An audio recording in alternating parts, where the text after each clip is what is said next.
The weak nuclear force, or weak interaction, is responsible for radioactivity.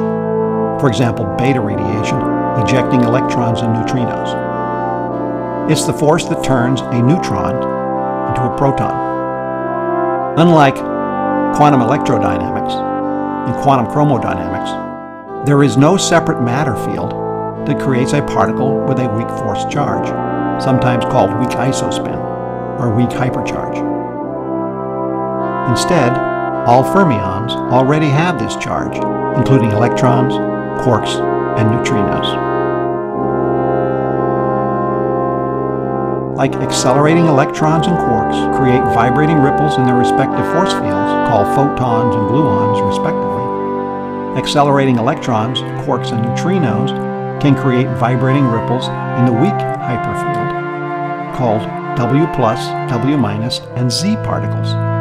They are spin 1 particles, making them bosons. They are the force particles for the weak interaction. And when interacting electrons and gluons disturb their respective force fields, creating virtual photons and gluons, interacting particles with the weak hypercharge disturb the weak hypercharge field, creating virtual W and Z bosons.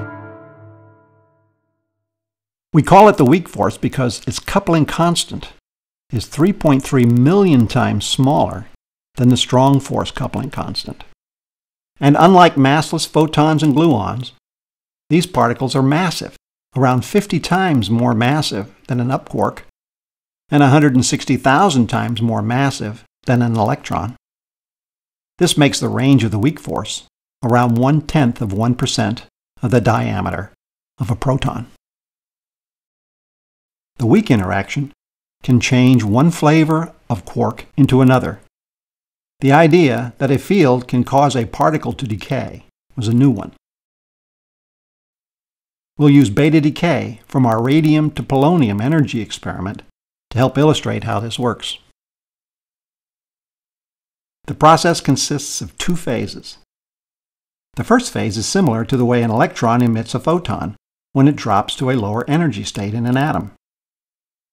Here, a down quark drops to a lower energy up quark and emits a W boson.